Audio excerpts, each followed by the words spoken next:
Hello and welcome to the Sports Blog on the Greater STL Sports Network. Robert Bolsey here with you. You can tweet me at RBolseyJR. You can tweet the Greater STL Sports Network at Greater STL SN. You can find us on YouTube and Facebook, Greater STL One Word Sports Network. And you can also check out the website, gstlsn.wix.com/1314. Now I'm trying to get other places for the sports blog. And it seemed to quite work. Like, as soon as I think I figured it out, I mean, as soon as I get all happy, I'm like, I figured out the internet. It works for one day. Then I come back. I wasn't gonna put it out there. Like, I was effing around with Google Play again because the first one let me put as many as I wanted up. Then I found a place where I could put as many as I wanted up. And then all of a sudden, it's not working. Fucking hate technology. The same thing happened with my phone. Like, I had shit in my phone.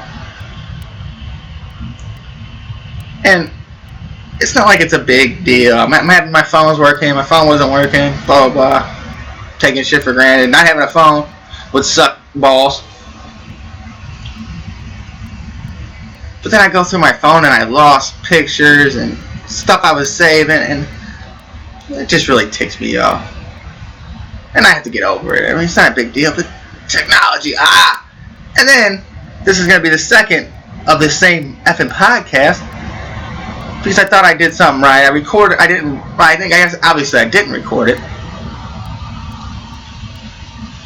But I did the broadcast last night. The podcast, broadcast, whatever you want to call it. You go look for the video and it's gone. So, technology is fucking the shit out of the sports blog. And the Greater STL Sports Network. But, you know, who cares? We are going to talk sports, though. How about that? And we'll start off with the Cardinals. And I don't get it. I honestly don't.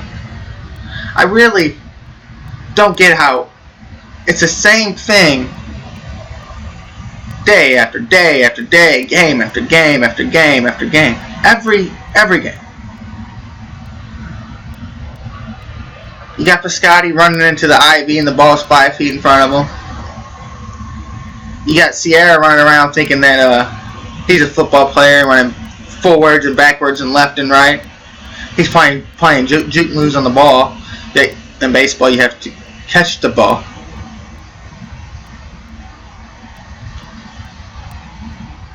And then we can't pitch or hit. It doesn't quite make any sense. And, like, the hitting thing's even worse than I thought it was. Like, it's great, you know, that we're right around there. The first place in the Central Division. That's great. But this team doesn't make any changes to quite act like we're near the first of the division. And I was looking at the stats, and I read them off on the broadcast last night. I'm not going to do that again. There's no point. But out of your top 5 hitters on this team, there's Sierra, Pham, then we get starter in Jerko. Then you get Jose Martinez, and guess who's 5th? Matt Adams, who's not here. Go down the list a little more. Guess who's 8th? Just wild guess. He Wong's on that list. Who do you think's 8th? Gotta be maybe a Piscotty, maybe Molina. No. Who's 8th in your top 10 inning is a pitcher in Adam Wainwright, who won you a game the other night. 6 innings of shutout ball, and then has to hit a 2-run home run, and that's the only reason. That's the only 2 runs you scored in the game to win. And then, like a dumbass that Matheny is, he wastes 2 hitters to replace Adam Wainwright in a pitch hit attempt. So you wasted 2 for a guy that scored you only 2 runs in the game. Did them hitters do anything? No, because the game was 2-0. That's how we won. 2-run home run, Adam Wainwright. a team that prides themselves on pitching and defense, after you get past the starters, and really lately with the little bit of struggles that Lynn has had, and Waka, starting pitching is the only thing I see. But you actually did something. This is great. You sent Grichuk down to single A to play in Florida, and you got rid of Broxton. Now, if I'm Grichuk, like seriously, do I want to play in 90-degree, humid-ass St. Louis weather, or do I want to go and play against where I'm going to look good? Because him and me got pretty hair. But I'm going to look good because I'm playing against a bunch of single A guys and just raking. And then I'm in fucking Florida. You know what? When I'm done with today's game, this is if I'm Grichuk. If I'm done with today's game, guess what? I'm going to go play on the fucking beach. I'm going to go fuck all the bitches I want. And then if I go 0 for 4, well, there's nowhere else for me to go. The problem with sending Grichuk down is he's batting better than half the players in your team. He's batting better than Carpenter. He's right there with Fowler. Now you tell me where this makes sense then. So you send down a guy that's hitting better than players that you're still trotting out there every day, and the key spots in your lineup. Does that make any sense at all? And Derek Gould, who's the Post-Dispatch writer, the Cardinals beat writer, he had stats the other day that proves that your 6 through 9 hitters are hitting better than and producing more runs than your top 5 hitters. That makes a lot of sense. Now I'm glad they're finally doing something about it, that's great. That's great that you get rid of Grichuk. It's great you get rid of Broxton. But you still have guys on this roster that don't do anything. You still have a Peralta. You have to have a backup catcher in Fryer. And Fryer, in the year he's been here, been great. Great sort of a mental backup. But you get rid of Adams, which I understood because you got guys like Jose Martinez, who is the same thing. Steven Piscotty is the same thing, even though he's a starter. You got a lot of players that can do the same thing on this roster. Even if they really needed them to, Peralta or Diaz or somebody like that could go out there. The problem with this team is you're 200 plus games in to what has been going on. It's the same thing. Yet you trot out the same effing 9 guys out there every game. And I'm tired of the narrative. It's Matheny. Mozeliak needs to be lumped in there now. Because he's the one that people are always saying, well, Mozeliak made this move because Matheny kept doing this, or Matheny kept doing that. Well, Matheny's handcuffed. The only thing I can see why Matheny's doing that is to give people confidence. What is the point of playing Matt Carpenter at first every game when you got guys like Jose Martinez, or at the time, you had a Matt Adams? I mean, he sucks at first as much as he did at third or second. Jerko can play anywhere. You waited up to call like a guy like DeYoung up, who's top 5 in hitting on your team, and Sierra's first. And Sierra goes down and out. And I told you guys about Sierra already. Speed's great. It's fun to watch him. It's great that he's hitting. Sooner or later, they'll figure that out. He won't be hitting 375. And it's great that he is fast, but he can't play defense and he can't steal bases. He can't read the ball. Well, I guess unless it's coming 100 miles per hour. Hopefully he gets a bunch of line drives hit up to him when he's out playing the field. You're giving Pham a chance finally, even though I'm just now thinking that he finally deserves it. I was bitching about it before. Didn't quite make any sense when you had guys playing better than him. It just didn't make any sense. But it's 200 games in to what's going on for last year, and you just sit around and wait. They don't do nothing. And that's not on Matheny anymore. That can't be on. You got guys in the minor leagues, definitely in this fucking bullpen, that can make a difference. Marco Gonzalez, Luke Weaver. You finally just brought up Gant because you got rid of Bronson. But yeah, he has to keep trotting guys like a Miguel Sokolovich out there, a Brett Cecil, Kevin Segras, Bowman, who can't figure out where the strike zone is. Because this is who he has on the roster. The manager makes the lineup decisions. It's not like the Matheny's going out there in the GM's office and say, well, I got to have this guy on my team. This guy's playing winning ball. And they use the excuse every flipping year, every time. We don't want to start his major league clock. We don't want to start his major league clock. Well, that's over. When you have a chance to win a division, even if the division sucks, you have to make rash decisions. You have to bring up a Luke Weaver. You have to bring up a Flannery, a Harrison Bader who can play center field.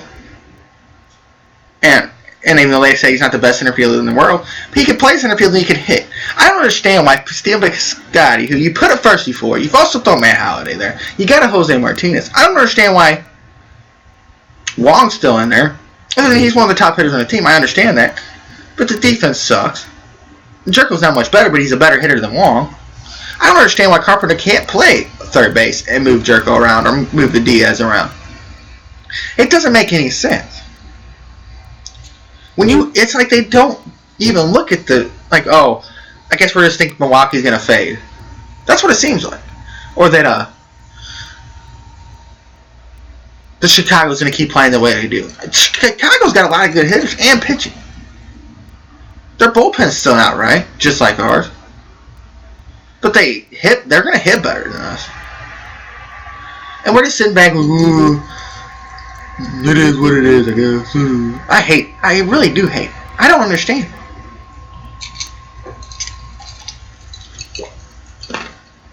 Gant still hasn't pitched yet. He's been up here since Friday. So we're 2 games in, he hasn't touched the mound.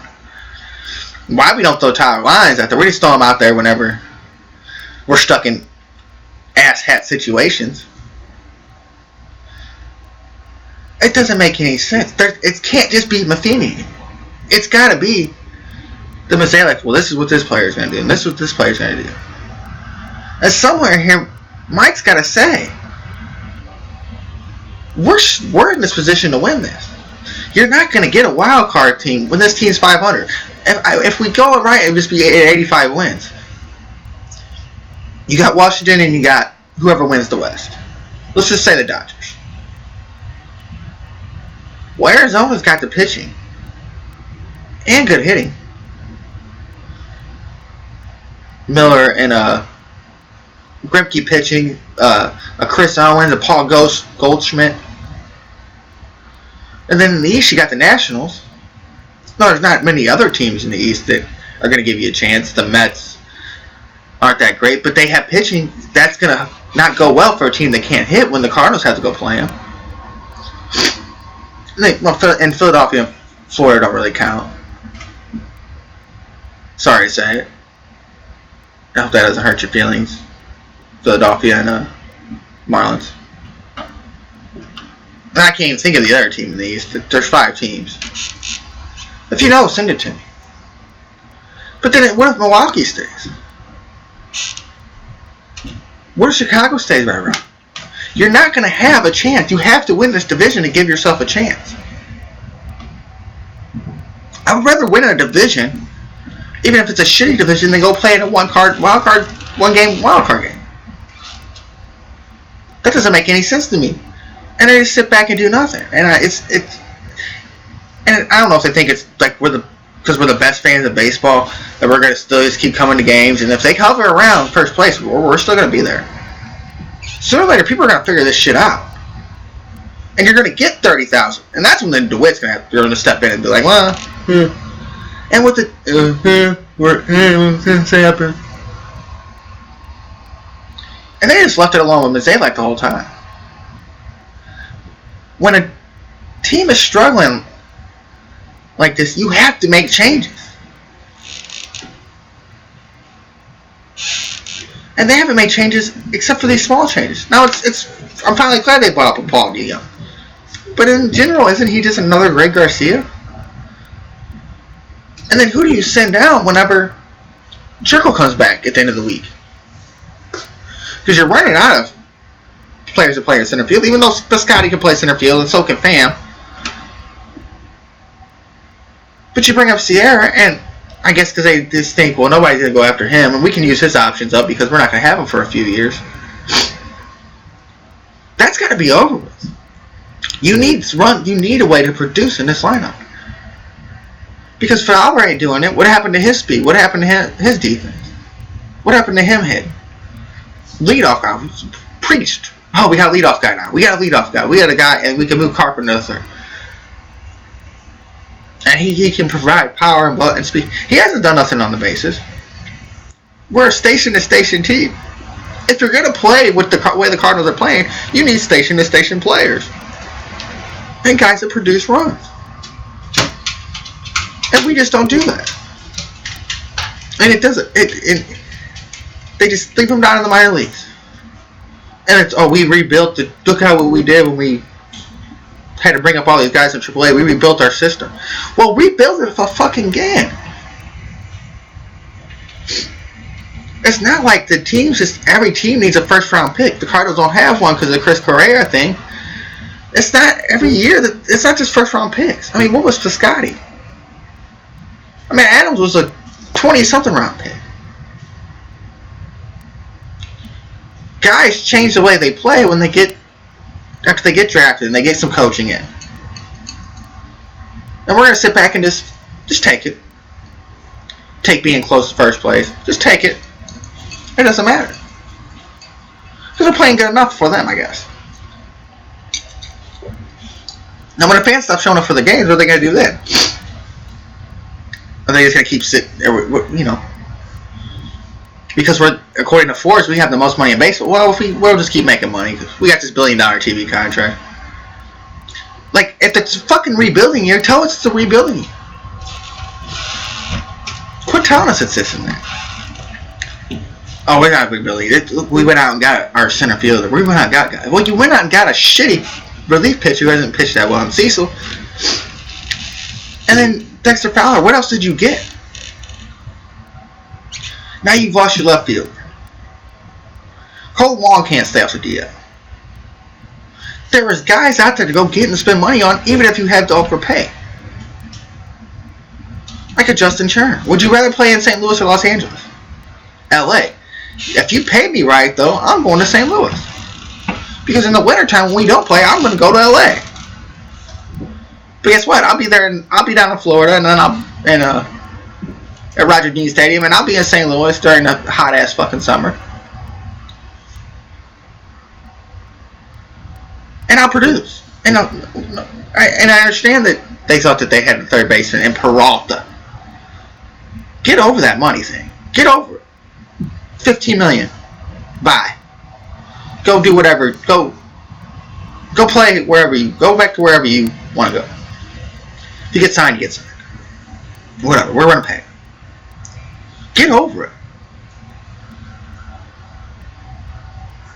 You have guys that can play that position. And Jericho. As long as they're going to stay healthy and can't play, don't play him. Turn him into the Paul DeYoung, Greg Garcia. What you've done with Peralta. It's not like you got a lot of little left-handed pop off the bench. He's got a little bit of a pop. Play him when you can. Have him spell guys. He's played the outfield. You see what I'm saying? Is you got guys that can play other positions, but they just keep trying them out there in the same spot. It doesn't make any fucking sense. And if you got outfielders that have different, and you think you got your outfield set, move Carpenter to fucking third and have Piscotty play first.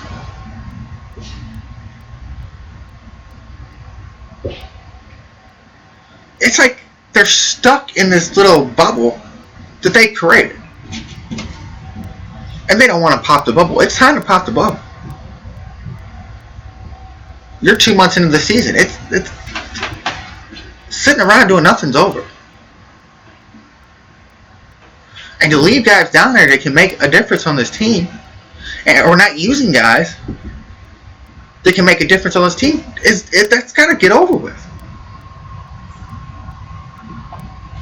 I don't care where you're fucking at in the division. You're not going to sit around and hover around 500 and expect to get a playoff spot. You got lucky in 06.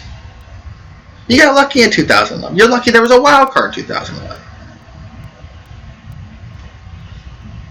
It's time to start making a difference. It's time to give up on some of these guys that you draft. Great that you drafted them. Great that they played well for 1-2 seasons. It's time to give some of these other players a chance, and you have to rebuild. That is your fucking job. It's not on Matheny no more. If you're going to put on Matheny, you have to put on Zalek now. If you're going to want to fire Matheny, you have to fire them both. And the DeWitt's going to have to start reaching in that pocket.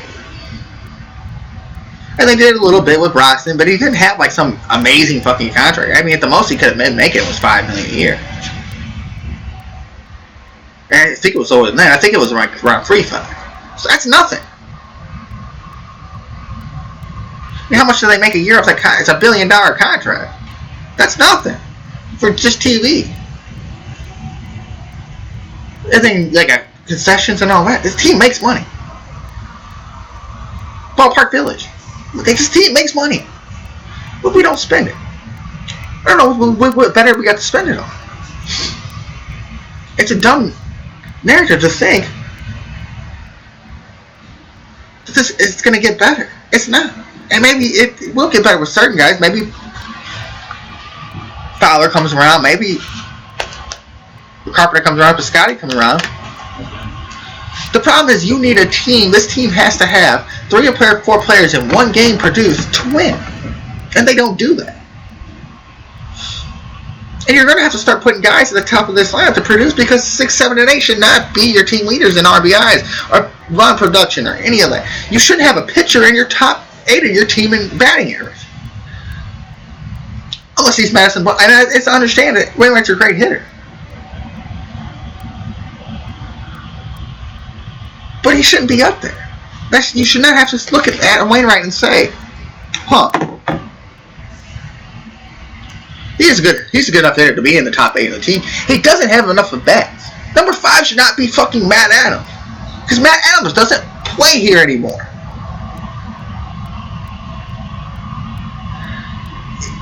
It's not logical.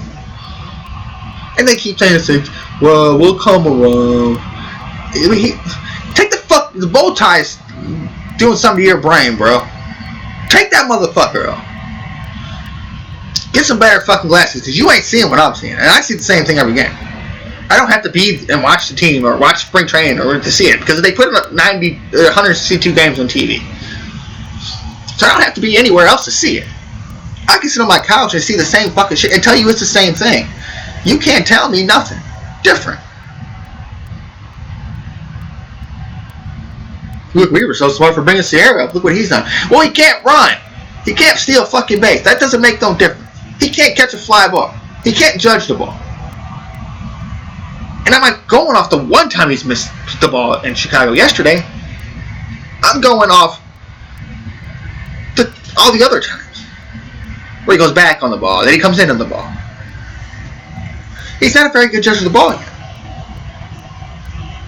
I would rather have a guy that can catch the ball, and if he can't catch the ball, at least he can hit for production. Because it's nothing to have your 8th place speed guy batting in front of the pitcher. Great, he's not going to get thrown out like Molina does when the pitcher bumps the ball. Great, awesome stuff. What about when he costs you runs?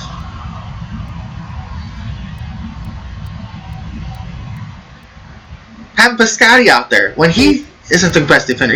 Great arm. Great arm. Awesome arm. But it's not like he's the best defender in the world. But if he has some kind of production, throw him out there. And bam, should be out there every game. If you get down to it, fuck, Adam Wainwright should be playing first base.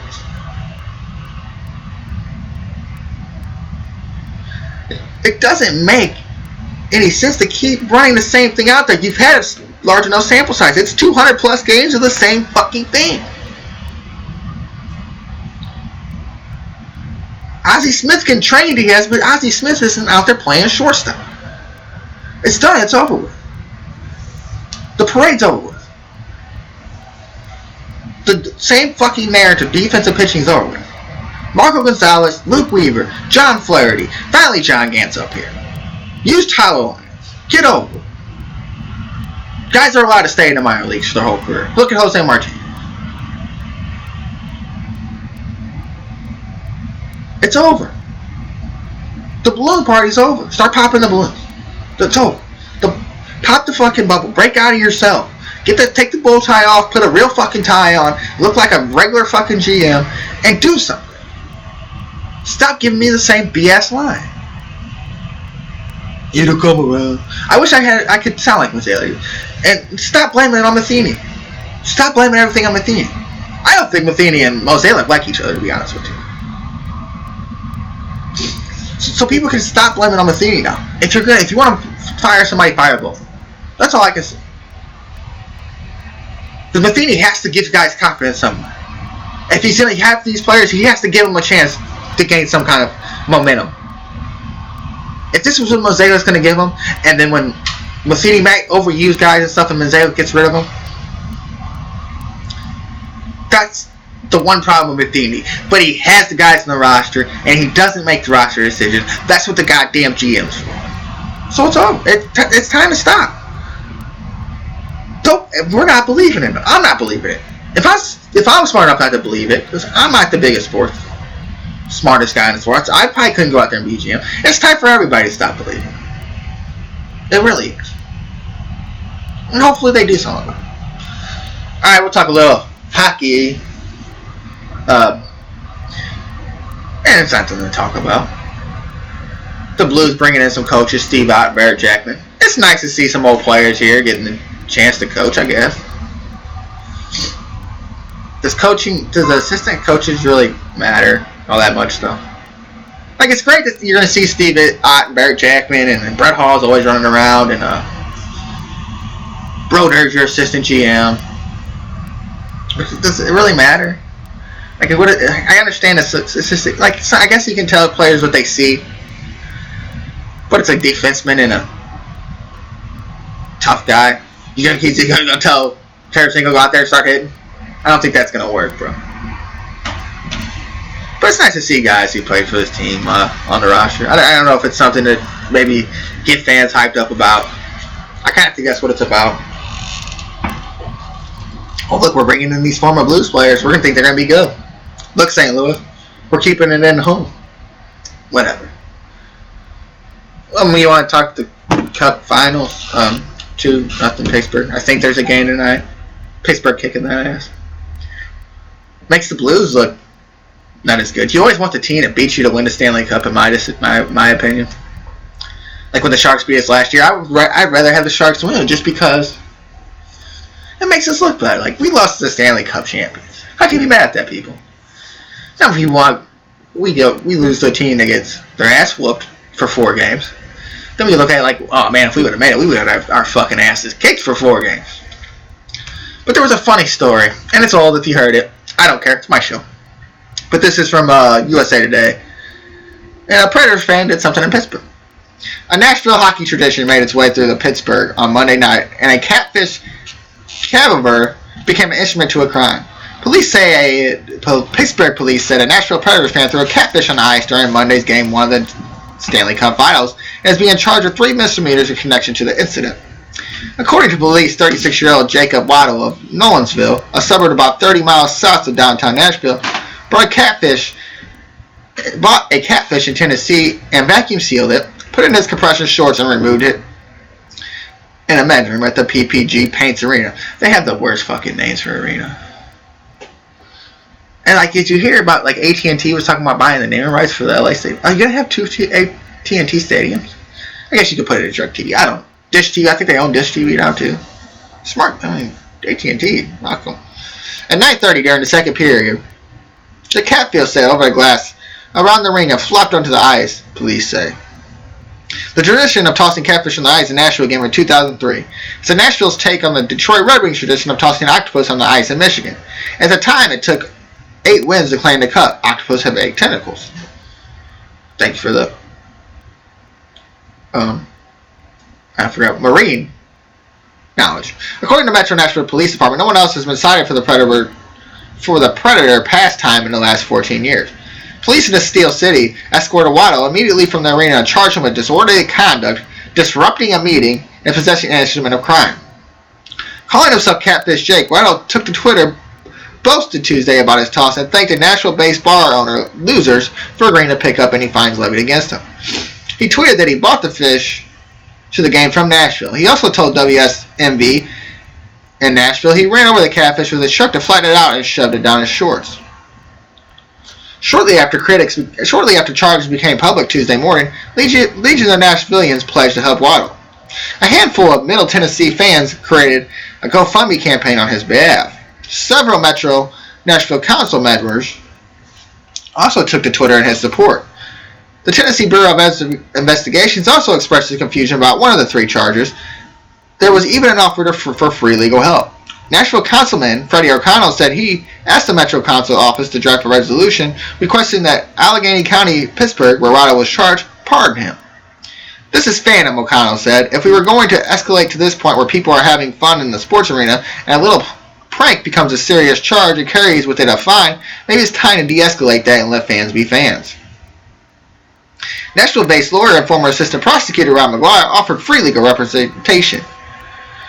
This is a good-natured fandom. It didn't hurt anybody. It didn't disrupt the game, said McGuire, approached fans who couldn't get tickets to the Cup Finals. If he wanted my help, I'd go to Pittsburgh and defend a Nashvillian right now to throw the catfish on the ice all day long. It may not be easy that McGuire would need a Pennsylvania lawyer to support him before he can practice law there. So McGuire turned to Twitter asking for assist from fans of Penguins' in-state rival, the Philadelphia Flyers. My heart goes out to the guy, he said. That's ridiculous for him to get arrested for something so petty. When SSG intervened, Nashville Mayor Megan Barry's office called for good sportsmanship. In Pittsburgh, Mayor Bill Petitu agreed that the charges may not have been too harsh and said community service would be a fitting penalty. This fucking dude's hilarious. I'm going to read this paragraph. This is the best part of it, right here. The mayor said, "This has turned into a whale of a story. From my perch, I agree with Megan Barry that we shouldn't be baited into interfering with this fishtail. But if charges eventually make their way to the judge, I hope that the predatory catfish herder who got the hook last night is simply sends to community service, perhaps cleaning fish at Worley's." For its part, PETA is backing the Pittsburgh police on this one. Oh, fucking course. In Tuesday's letter addressed to David Morehouse, President and CEO of the Penguins, the Virginia-based People for the Ethical Treatment of Animals said, "Thank you for a swift action that will remind all sports fans that offensive behavior would not be tolerated." People kill fish all the fucking time and eat them. This is what happens. These motherfuckers are crazy. These PETA fucking people. In a statement provided to USA Today Network Tennessee, Tracy Rimmon, PETA's executive vice president, wrote, "Whether catfish or cat, it's acceptable to toss any sensitive, intelligent animal body onto the ice during a hockey game." And that's the end of the story. Now let me read you to this fucking mayor. This is what we need in St. Louis. We need this fucking guy. This isn't turned into a whale of a story. From my perch, I agree with Mayor Barry that we shouldn't be baited into interfering with this fishtail. But if charges eventually made their way to the judge, I hope the predatory catfish herder who got the hook last night is simply charged with community service. That is flipping hilarious. That is the funniest. Why can't we have that mayor in St. Louis, man? Francis Slay's not funny or somewhat remotely cool. This new Linda Crusoe bitch is a nutball. I mean, he's baited, whale, hook, fishtail story. That's hilarious. Now, interfering. No. I understand the disorderly conduct. I do.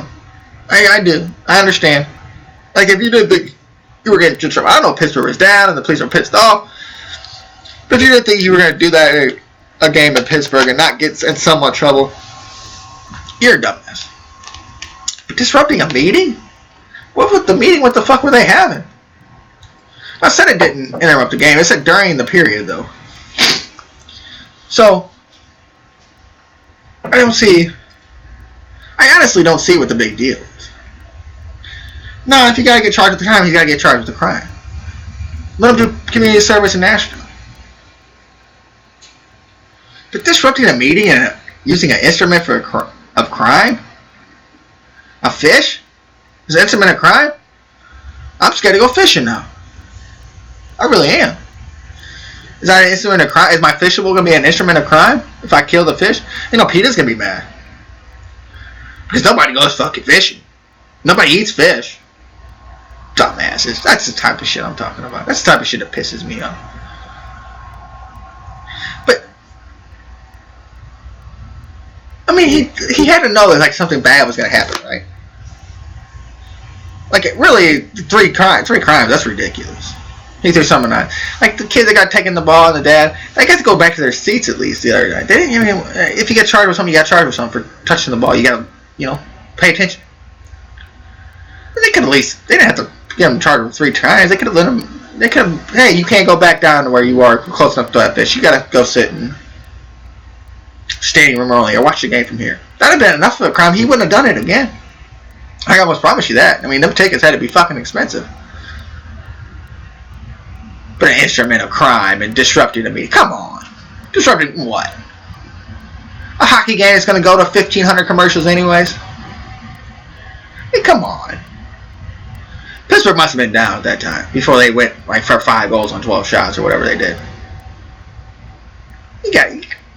Please, get over your fucking self. Fuck the police. No, please, I love you. Fuck the Pittsburgh police for now until they trust some charges against this guy and let him do community service in Nashville. But that mayor, man, I want that mayor to come. Bill, I can't say his name. I don't care. Peduto, close enough. You need to come to St. Louis, bro. If you can say some shit like that, you might fix the city. I don't know if you can fix the city, but that's some funny shit. That was pretty good stuff.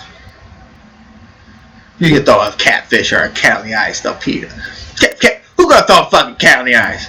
There ain't teams named the Cats. Are there Sharks? That's a fish team. Predators, I guess. They got a Florida team. That's not Florida. I got that wrong. Florida doesn't have cats in their jerseys, don't they? I don't fucking know. The Panthers, yeah. Hey, you got a panther? You gonna throw a fucking panther on the ice? Have they said anything about the fucking octopus? You can't throw a dead octopus on the fucking ice. Come on now. That makes 0 sense. 0 fucking sense. Peter. Bill. But dude, come to St. Louis, guy. We need you.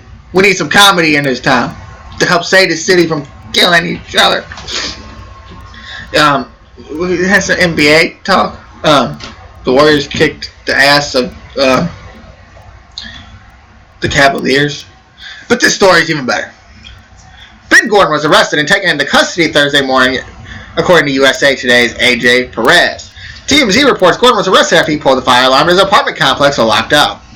Gordon, 11-year NBA veteran, last played in the league in 2015. He played 25 games in the NBA D-League for the Texas Legends this winter, averaging 15.2 points a game in a comeback attempt. He won a Six-Man Award in 2005 with the Chicago Bulls. I like Ben Gordon. I always have. I'm always weird about some of the players I like. I always see some players that aren't that good. Like, my favorite teams were the Phoenix Suns when they were running around all crazy with Nash and Channing Frye and Jared Dudley and Stoudemire. Those were some fun teams to watch. Like that one year Stoudemire hit the 3 to bang. That was a fun team to watch. Even though I think the Spurs ended up kicking their ass after that. But whatever. Same. Who cares? But not Ben. He pulled the fucking fire alarm. Because he was locked out. Now, Ben, you look fucking dumb. Because you're pulling a fire alarm. Because you're locked out. I mean, that's just dumb. You're taught young. Don't touch things. Don't touch the fucking fire alarm. But he was in an apartment complex. Now, I'm going to say from my experience. This is my experience as a former maintenance guy. Now, you can call this after hours, though. Usually they have 24-hour service. You throw the guy $25, $50, He goes into this office because he's got the keys to every apartment. He goes in the office, he gets your key, he unlocks the door for you. You hand him that 25, 50, 100 bucks, whatever it is, and you go in your apartment. Now, I don't know if he was drunk and didn't want the people to know that he lives there, that he was all fucked up. But you look more fucked up pulling the goddamn fire alarm, bro. What the fuck? Let's get the fire department here. Let's get the police department here. Let's get an ambulance here. Let's wake up everybody in the whole goddamn apartment complex. Because I'm locked out of my apartment. What the fuck's the fire department gonna do? You could have come axe the door down? You get their axe and axe the door. Now they think there's something fucking serious. You're gonna get charged for this, by the way, Mr. Ben Gordon. Even though you don't listen to the show. You should. This is the world's greatest non-listening podcast. Good stuff. But you pulled the fire alarm. Are you a little kid? Or didn't you want like 6 years old, like as soon as you went to school, like, don't touch this. You see this? It's a fire alarm. This is a fire. Don't fucking touch it. He could. I don't know if he did. I understand. No, I understand losing your keys. I understand maybe he didn't have a phone on him. I'm a professional at not having a phone on me. Professional. Greatest, best at it ever.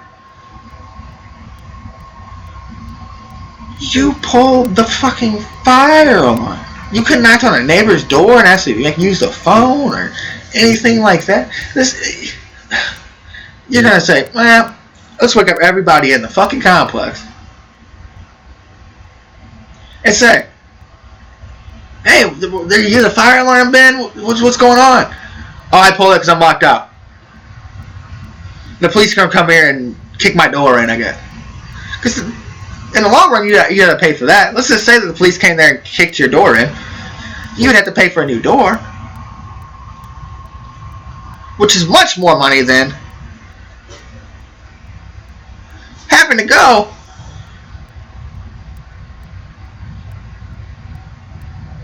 and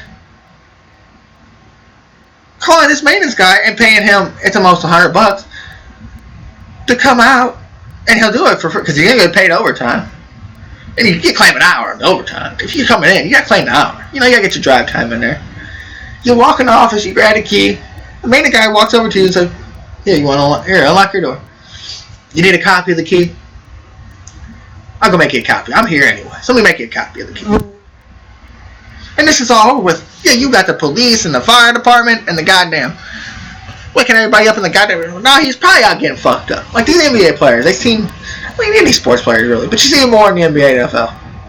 They tend to have they tend to go out at night and go to clubs and get shot at and all this. Like when I first read the story. Like I see these stories, I see the headlines, and that's what gets me. And then some of them are stupid.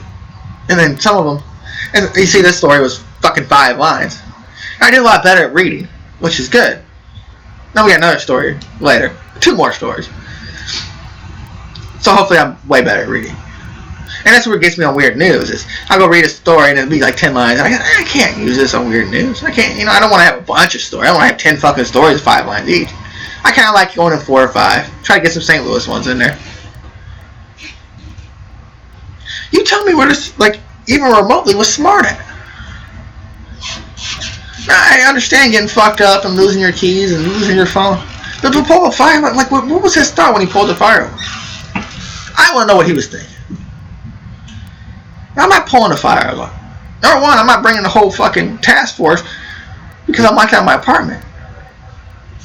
Number one, I don't want to pay that fucking ticket for whatever it's called. He, we would have went to jail. He didn't go to jail.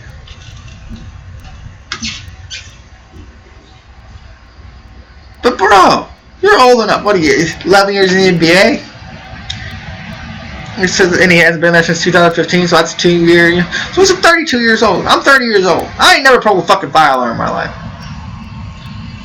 Now I've done some dumb shit when I was locked out of my house. One time I punched a window out and fucked my own alarm up. I still got the scar. Like a dumbass. And maybe, I understand being drunk and fucked up and doing dumb things. But you had a better chance of kicking your door in and being okay than pulling the fucking fire alarm that you learned not to pull in kindergarten. That's like touching a hot stove. I touched the stove. It was hot. I see smoke coming. Like, what was this thought? That makes zero sense to me. I don't know. Moving on. I like how I say that. Moving on. Jeremy Maclin was released by the Kansas City Chiefs. St. Louis guy, I think went to Kirkwood, blah, blah, blah. He can come home and play for the St. Louis football. Gee. He can play for the Raiders. He can play some indoor football. Now, wouldn't that be fucking cool if they got Jeremy Maclin to come play for him? I don't know what they'd have to pay him. It'd be pretty cool to see Jeremy Maclin go over there to the family arena, playing indoor football, scoring about 50 touchdowns a game.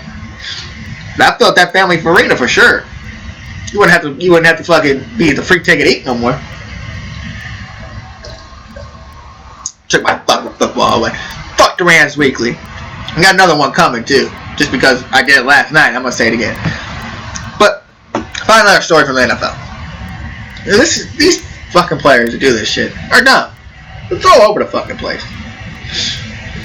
But anyways, when you're a high-powered athlete, you run the risk by dealing with so-called Instagram models who are always looking for an easy come-up in life. Pittsburgh Steelers later on about that he found one that would respond as many others probably had to him in the past, but he was clearly wrong. Instagram Rattle, aka Extreme Selfie Taker Karen V, decided to put Belle on blast recently for attempting to hop in her direct message. She was having none of it. He said, "Hello, gorgeous." She responded. She screenshotted it, of course.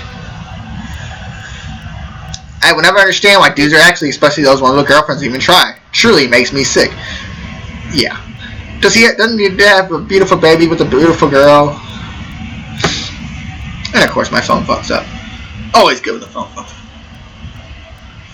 She kept going, bye. Philippi? I think she got that wrong. No, they show a bunch of her tweets where she's just a nutball. Which is always good. You mess with a nutball, you should have read some of her posts, buddy. And of course, I like when the stories have fun with it. Found some of the weirdest posts she had. And posted them on there. No, the girl's not bad. Like, and Chad Kelly did it. Jim Kelly's nephew, whatever the hell he is. Did it a couple years ago. It was Mia Khalifa. And I understand bringing broads. But you don't think that they have nothing else to do. You don't think they're going to front you out to your chick or whoever it is? Now, I use Facebook for these kind of things. Highly, because I don't care. You front me out, front me out. I front myself out 90% of the time on this show. Front me out. But when you just had a kid with a girl, like, how the hell do you hide that? I want to know how he hides it. How do you hide that from his girl? I really want to know. Oh, girl, that wasn't me. I think someone hacked my account. There it is. Someone hacked my account. I use the same password for everything. For the most part. So that's what my excuse. Someone hacked my goddamn account. That's what I'm saying. I just came up. I'm going to tweet Le'Veon Bell right now. I'm going to direct message him on his Twitter. I don't even know the guy on Twitter. We have Instagram for the show. I can get him on Instagram. I don't use it. Then I enroast it. Nobody follows it anyway. It's just kind of like nobody follows this show. But that's okay. I'm still going to fucking do it. I don't even watch it. I understand. I don't even watch it myself. And then when I might get shit fixed, make it easier. You know, I don't know if any of my friends even listen to fucking podcasts. Other than when they listen to this. If they even know what a podcasting app is. But, you know, who cares? But I'm going to hit them up. Someone hacked your account, bro. Say your password's, I don't know, Ben Roethlisberger. Something. Just make up something, bro. Someone hacked my account. Now this is another story that caught my eye. And it's because even though I kind of wish it was me in general, a little bit. I didn't know this bitch was that old, but anyways.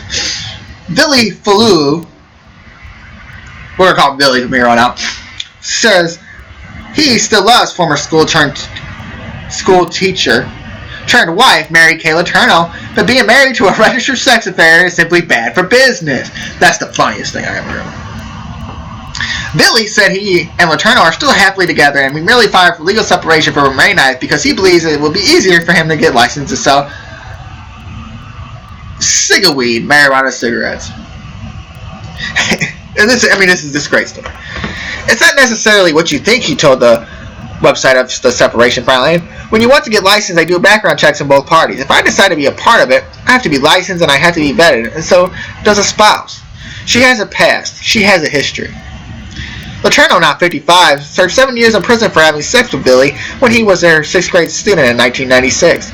With the felony rape charge, Letourneau will be on the registered sex offenders list for the rest of her life. All the rumors that you hear between us, it's fine, he said. Of course we are still in love. A piece of paper doesn't break someone's feelings. I agree with him on that, and we'll talk about that in a second. Billy said he's been working as a DJ in the Washington area where he and Letourneau raised 2 children together, but he's been itching to start his own weed selling business. Now we're going to get to the last part first, because the other parts are hilarious. A piece of paper doesn't break someone's feelings. That's how I feel about marriage. Like, a piece of paper does not show my fucking love for you. And I learned that at a very young age. I was pretty smart about it. Like, you want a ring? I'll buy you a ring. But a piece of paper, it's a piece of paper. You want to say your name's my last name? Go the fuck ahead. Put it on Facebook. We're married on Facebook. Put it on Twitter. Put it on Instagram. I don't care.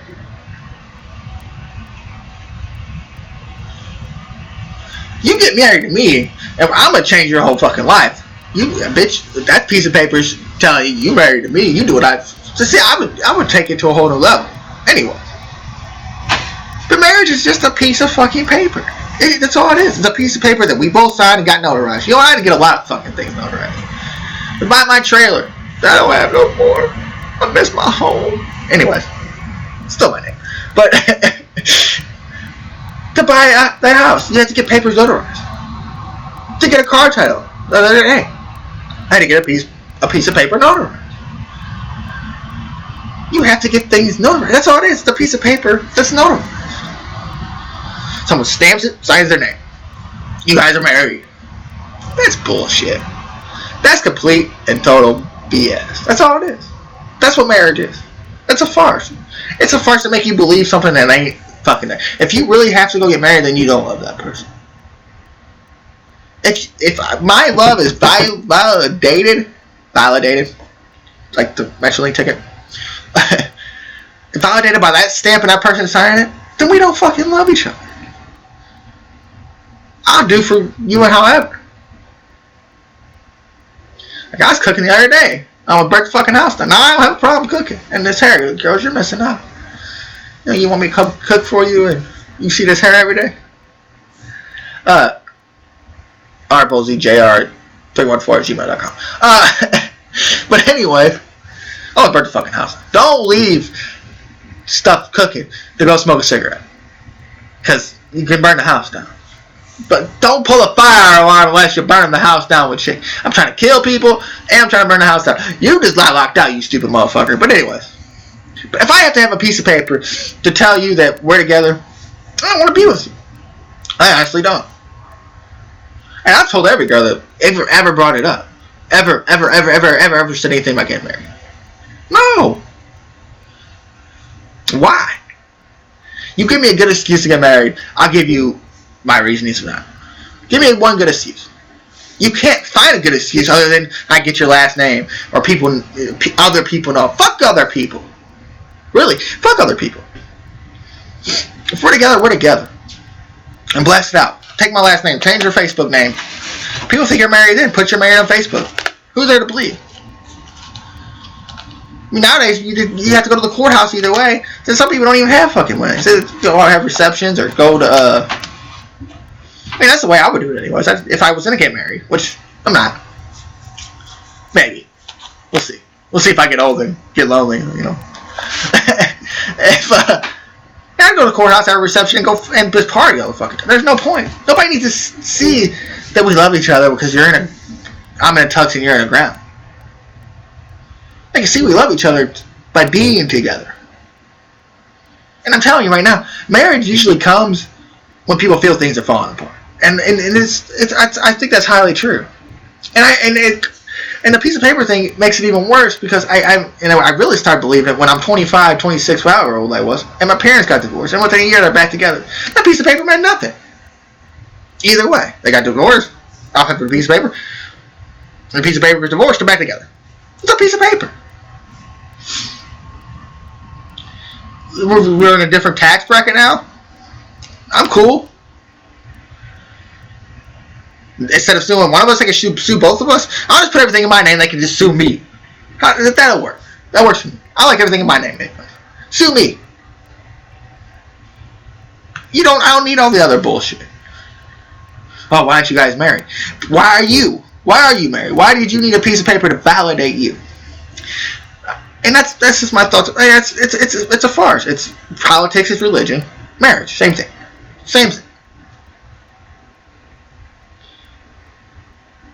Now, my other fucked around weekly.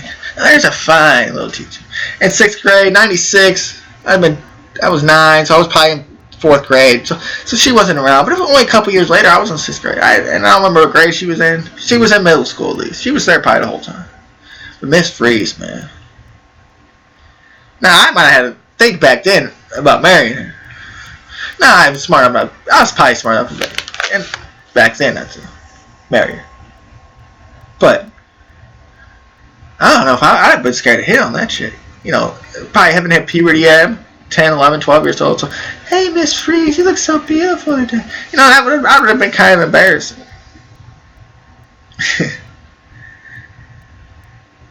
But one day, when she had a little Mexican hair, she had a, fucking light brown skin. I think about that teacher forever.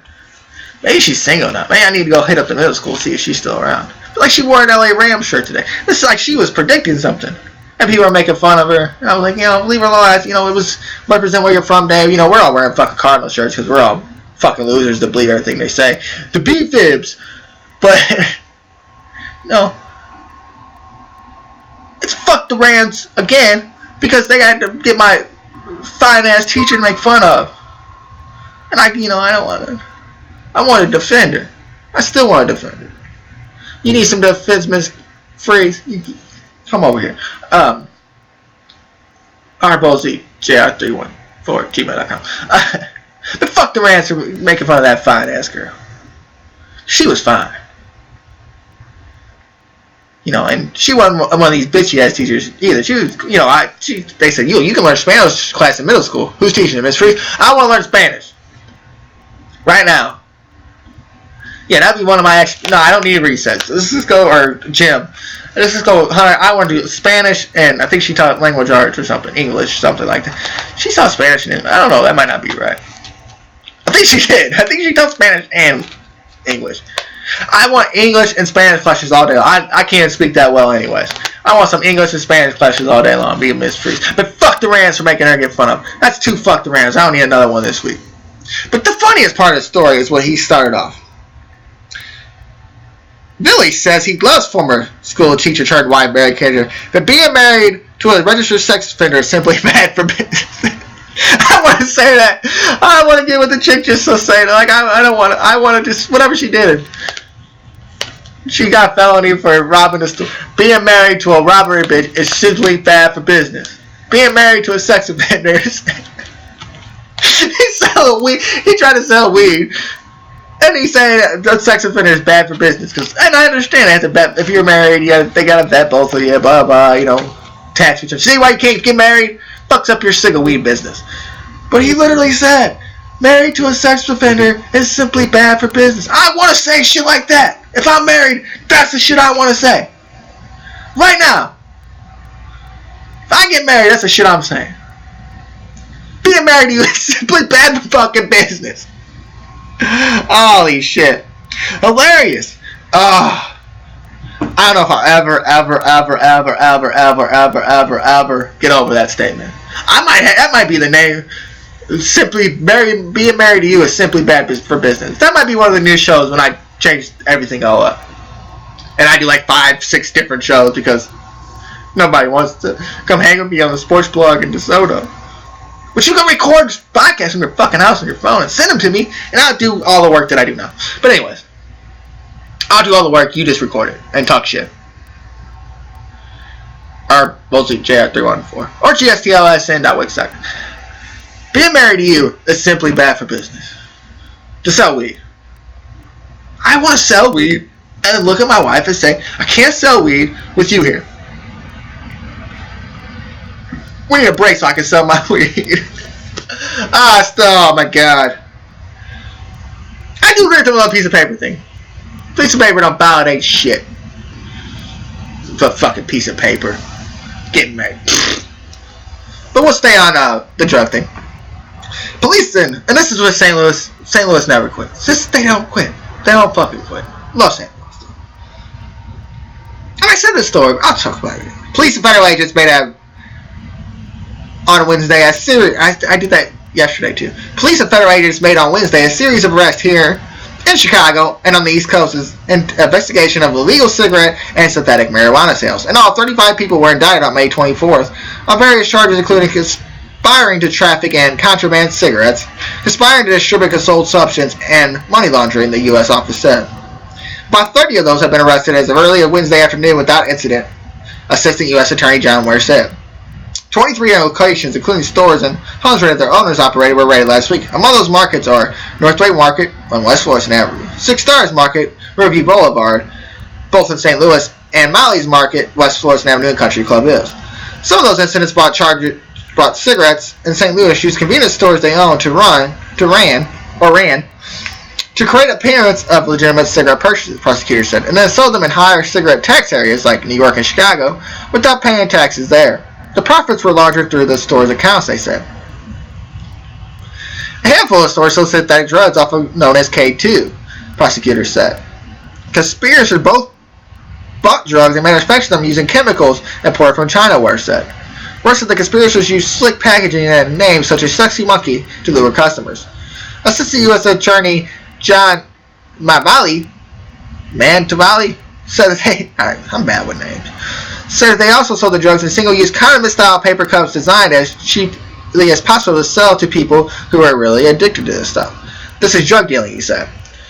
He also said that investigators had no direct evidence linking those incidents to a series of recent overdoses in St. Louis, but said that they were selling the exact kind of synthetic drugs that people were ODing on. Mantovani stressed that while the drugs are often referred to as synthetic cannabinoids, there is only because they target cannabinoid receptors, not because they are similar to marijuana. This isn't fake weed. He said calling the drugs thousands of times more dangerous than anything having to do with marijuana. Then why isn't marijuana legal then? In a statement, you can sell this shit over the counter. You can't sell weed though. In a statement, James P. Sharoba, head of the Drug Enforcement Administration St. Louis office, said the DEA was committed to dismantling these types of unprincipled business operations. They are profiting from human frailty. Synthetic drugs that are sold as purportedly legal substances for cannabis and stimulants, such as cocaine and methamphetamine, are neither legal nor safe. The substances were never intended for human consumption and only serve to satisfy the advice of the seller. Now, I'll tell you why I found this story interesting. It's because I seen it on the news. I could have sworn they were selling a store that I went to recently. I'm kind of mad I didn't fucking know that they were selling drugs. It was the store next to yesterday's. It might have been on there. I don't want to say the store. I don't know. But yesterday's over there in Woodson. And I just remember that night because it was a good night. Even though that was when I was on my retreat. Decided, it's all about me. We got drunk at 2 bars. We got fucked up. We got a hotel room. Got fucked up. Way too fucked up. I kind of missed the nights that I don't remember. Good times. Which is more than 20 in just the last year or so. But it was a good night. But why are you doing this through your business in your name, people? There's ways to make up fake businesses. There's just ways to do it. The Greater STL Sports, I go to the bank right now and make up a fake fucking business. Greater STL bank account. Make up everything. These people are doing it through the fucking store. Make another fucking business. You don't think this thing check these fucking stores? You could have done this from your crib and made up Lulu's paint sales. Something. It was like I talked about some stories with the guys doing it to NBA players twice. They did it in their fucking name to their own fucking businesses. Now, I'm not saying go out there and fuck somebody else, but I'm saying, get someone else involved. You gotta have a fall guy. And I don't like being that. I usually am. But you have to have a fall guy. Chris Carter said to the NFL players at the rookie symposium, boy, I did that good. Rookie symposium, did it clear as day. You gotta have a fall guy. These guys didn't have a fall. You should have one guy that did all this shit because they had to be all working together or they wouldn't have found it. You gotta have your fall guy, bro. Somebody that's in trouble for something, got some, on some other shit. You gotta find a guy, though, its record's clear. You don't want him in prison for a long time. That's your homeboy. He was your fall guy. So you gotta find a clean guy. I would have done it. No, I wouldn't. I don't want to go to prison. I'm good. I'm good on all that. I'm just kind of mad if they did sell the store. I didn't find all these fucking store shops. It was over in the West Florissant area. I didn't try some of this shit. Or they didn't offer it to me. I mean, maybe it's the hair. I didn't have the hair back then. I think some pictures are going to come up on Facebook of the last time I cut my hair soon, which means I cut my hair about a year ago. But you gotta have a fall guy. And not do it through your fucking name. These people that do this shit to their name. Their own name. Their own business. And that's not the only thing. It happened a few years in St. Charles where people got caught. And these people still did. Do the same fucking way. That make no sense. It doesn't make any. It just doesn't make sense to me. I don't know. I'm not the smart one, or they're not the smart one. They might be smarter than me. They own a fucking business. I'm just sitting here doing a podcast in a basement. And the second time I'm doing this fucking podcast, I think we're gonna save it this time. I think I got everything going right. But you gotta have a fall guy. You gotta have something. You gotta have a fake business. Running it through the stores. Run through a crib, something. It's kind of like the people that go buy trailers in Troy. That's their meth lab. Then they come back here in Will County, bring the meth back, sell it. Smart.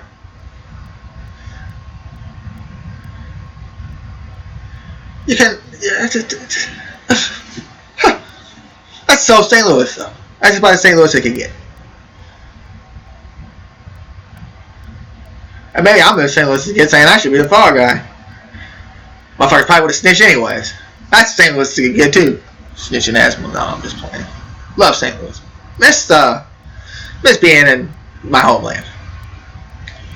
Alright, that's gonna do it for today's show. Make sure you check out the website. Make sure you find us on YouTube. Watch this on YouTube. Subscribe, like it, do all that. Like the Facebook page. So this has been a sports vlog live on Ustream.tv /channel/RBoldJR GSTLSN.wix.com/1314 and only on the Greater STL Sports Network. RIP to Lori and Paul. For my kids and my nephew, Zach, Jake, and I did that wrong. That's okay. We'll fuck up the show together. For Lori and Paul, RIP.